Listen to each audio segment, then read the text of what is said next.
Sveiki. Nutariau padaryti video tokį prisistatymui, gal tikrai ne visi apie mane žino, apie mano situaciją ir aplamai kas vyko ir kodėl čia ta kelionė va dabar tokia yra suplanuota, planuota, iš tikrųjų svajota daug metų iš tikrųjų ir tai pradžia, sakyčiau, turbūt yra 2014 metai, kai man įvyko insultas. Tai vat labai ten, aš nenoriu plėstis apie tai, bet galbūt kažkam tai bus naudinga tos mano žinios, galbūt ką aš padariau gerai, ką gal nelabai gerai, kai įvyko insultas. Geriau, aišku, jų nereikėtų niekam pritaikyti praktikoje. Jo, tikrai niekam nelinkiu, bet tai va, tai pradeda nuo to, kad 14 metų kovo 24 dieną buvau aš Kėdainių rajone, medžioklėje vienas ir nutariau jau baigti medžioklę, pasukau link automobilio ir man pradėjo tirpti koja dešinė. Ir jeigu aš būčiau sėdėjęs kažkur tai, žinai, tai sakyčiau, nutirpo galbūt ten ir nekreipčiau dėmesio kurį laiką. Bet kadangi aš visą laiką stovėjau, tai man, nežinau kodėl taip, bet man po kelių sekundžių toptelėjo iš karto mintis tokia, kad, man insultas. Toks keistas jausmas irgi buvo. Tai va, tai pirmas dalykas, ką aš padariau blogai, automobilis stovėjo už kokio 100–150 metrų. Va, tai aš, tokia ristelė, pusiau bėgau, pusiau ėjau greitai. Tai va, to nereikėtų daryti, nes sukyla kraujo spaudimas ir taip jau stresas yra didžiulis. Tai geriau reikėtų atsisėsti, taip, kiek aš buvau skaitęs jau po to, kad pusiau sėdom, va taip va, ir kviestis pagalbą. Tai, žodžiu, aš nulikiau iki automobilio, pradėjau dėti ginklą į dėklą, kaip priklauso, pradėjau sekti su dešinė ranka užtrauktuką ir matau, kad aš jau nebesuimu normaliai užtrauktuko. Tai sėdau į automobilį, puoliau skambinti iš karto 112. Kas vat gerai, džiaugiuosi savimi, kad nesupanikavau ten jau visiškai.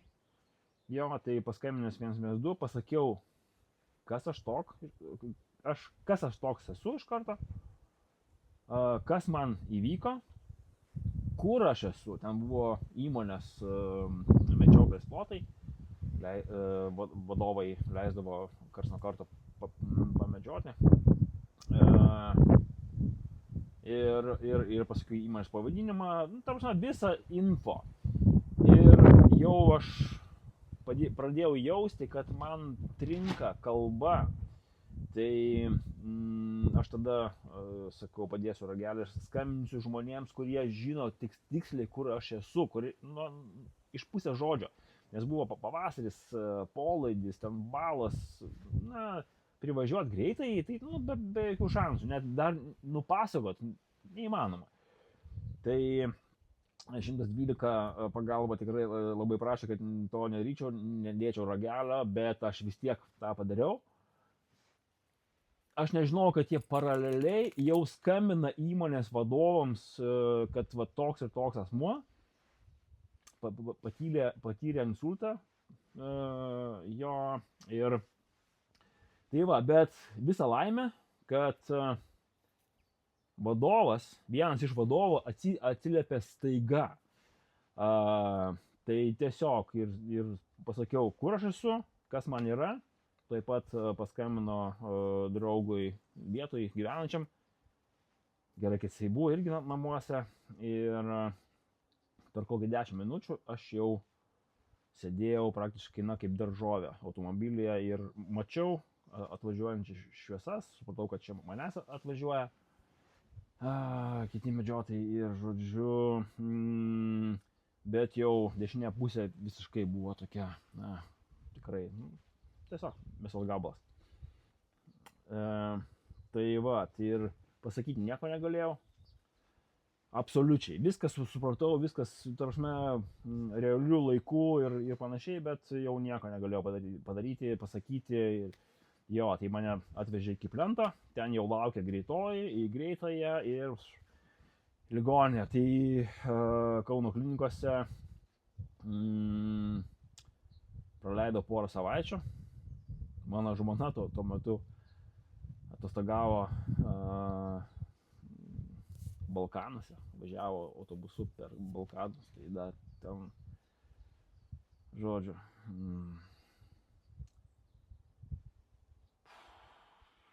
jo, tai vat, tik galiu įsivaizduoti, ką jinai jautė tada.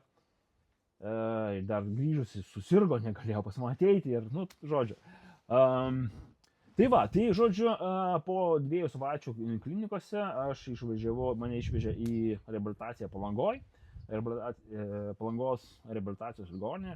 Tai labai ačiū medikams, visam personalui.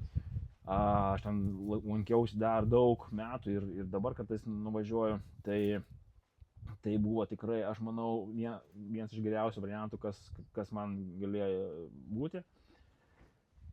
Po 3,5 mėnesio reabilitacijai aš jau išėjau iš ligoninės savo kojom, bet tai buvo 50 metrų. 100 metrų, jo. 150 gal galėjau nueiti, jo, gal aš biškelį pamažinau, gal, apie porą 100 metrų jo galėjau nueiti, tai tikrai. Jau šnekėjau, bet tie sakiniai tokie buvo, užsikertantis ir taip kaip dabar šneku, tai man prireikė turbūt kokių 5-6 metų ar net šiek tiek dar daugiau. Aplamai visą tai grįžta, net ir dabar, tiek metų praėjus, grįžta vis geriau ir geriau, čia yra mitas tas, kad po insulto ten praėjo 3 metai ar 5 metai ar kiek tų metų ir viskas, jau tu nebeatsistatysi ir ne, čia yra visiškas bėdas, kurį užmiršti reikia tai va, ir žodžiu, po kokių metų ir 2 mėnesių grįžau į darbą. Jo, vaikščiojau toksai biškai palinkęs asfaltu, kaip ir, visai neblogai, bet kadangi aš esu miškininkas, dirbau privačioj įmonėj, didžiausiai tuo metu Lietuvoje, lietuvų, jo, ir linkėjimai jiems, jeigu jie žiūri, tai mes likom irgi tikrai draugais ir vėliau aš išėjau. Bet virš metų pralaukti darbuotojai, tai čia, yra, jo, ir žodžiu, pats pasiūliau kas antrą dieną dirbti, nes pamačiau, kad aš miške, jau labai lėtai judu, Tai pusę etato, paskui ten po metų gal biškelio daugiau, paskui dar daugiau ir po kokių, 3-4 gal metų prireikė jau 5 dirbti normaliai, 4 gal kokių dirbti visą dieną. Pradėjau keisti paskui darbus ir panašiai. Tai turbūt apie darbus visus tokius čia visai niekam neįdomu. Ir 14 metais 24 metais prasidėjo karas Ukrainai. Kaip ir daug žmonių jie pradėjo galvoti apie Kaspą, apie šaulius ir panašiai. Ir aš įstojo irgi į Šaulių sąjungą. Priklausau Kauno rinktiniai 202. Tai va, tai tuo metu susipažinau su Andrium Kostu, pas jį baigiau vieną ranką pistoleto kursą visą. Tikrai, nesigiriant, visai neblogai sekėsi ir aplamai Andrius Kostas ir su One Shot tuo kolektyvu, tarsi grąžino jisai man visą tą pasitikėjimą savimi, nes prieš insultą tikrai jo netrūko, bet sutikti žmonės po insulto, kai kurie, tiesiog jie, sumenkino mano tokį pasitikėjimą ir toks, bet Andrius, pas jį nėra tokio dalyko, kad, tu gerai, su pusantros rankos, okei. Kariškiai irgi kare, tarkime, ir gali būti sužalota ranka ir koja ir panašiai. Ateik. Tai va, tai tada pas jį patį baigiau 9 mėnesių privato snaiperio paruošimo kursą. Tai buvo tikrai 9 mėnesiai tokie, vieni iš įsimintiniausių, tokių intensyvių, parakų kvepiančių kursų. Tai tikrai ačiū Andriui už tai. Tai va, ir iš kur čia ta kelionė? Tai po insulto buvo praėję gal kokie 1,5 metų panašiai, gal 2. Ir mes su žmona žiūrėjome filmą Wild, Laukinė. Per teleką namuose, žodžiu, ir žodžiu, tas filmas mane taip užvedė, ta prasme, mane taip pakerėjo. Prisipažinsiu, net pati ta esmė to filmo apie to žmogaus problemas ir panašiai, tarp kitko, knyga yra parašyta irgi, Laukinė, Wild, tai absoliutus buvo bestselleris. Jo, ir žodžiu, bet mane pakerėjo tie vaizdai, tas takas ir tikrai ten didžiąją turbūt dalį to laiko yra rodomas Pacific Crest Trail takas. Tai lietuviškai gal tam būtų, kaip išverst geriau, taip Ramiojo vandenyno takas, viršūnių takas, Ramiojo vandenyno viršūnių takas. Tai va, turbūt nuo vidurio filmo, nežinau nuo kada, aš pražiūrėjau tą filmą iki pat galo pilnom ašarų akim. Tarsi aš neapsiverkiau, bet mane taip jisai užkabino. Ir baigėsi filmas ir sakau žmonai, žinai, aš vieną dieną eisiu tuo taku, žinai.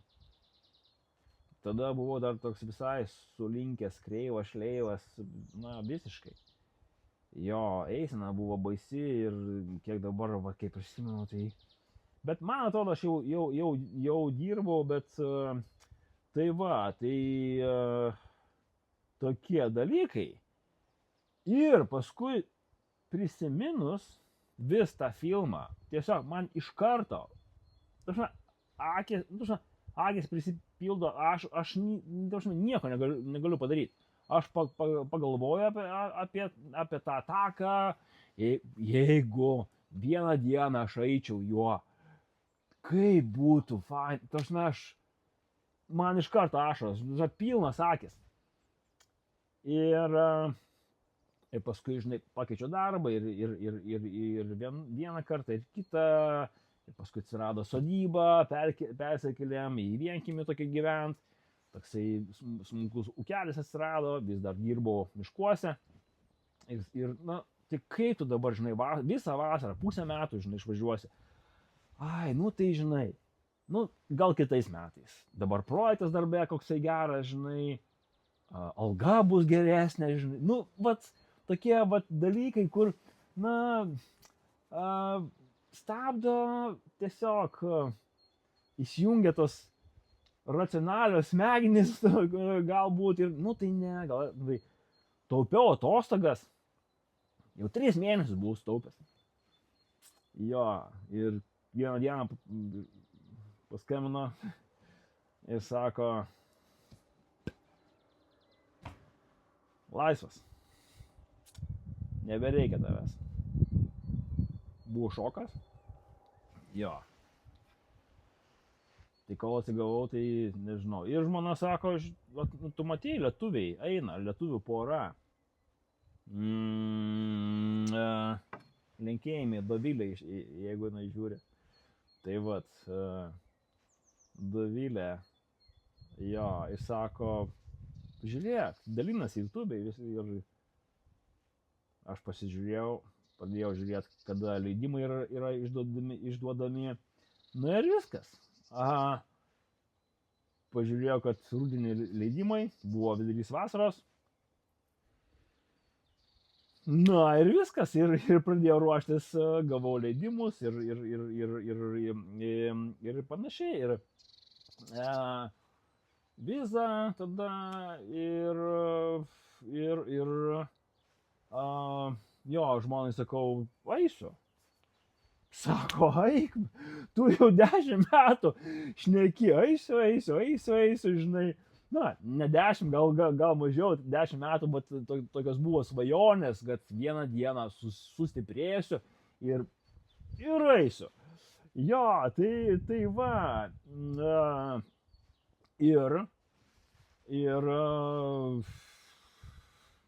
Žodžiu, o kada, jeigu ne dabar?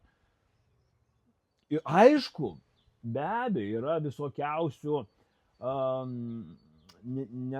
neramina daug kas, kad, žinai, tai neturiu darbo, pinigus dabar leidžiu kelioniai, ten krūvas tų pinigų. Ir taip yra šiek tiek rėmėjų, labai ačiū jiems, jo, bet, na, vis tiek atrodo, kad, nu, tai kaip čia taip, žinai. Reikia dirbti, reikia tą daryti.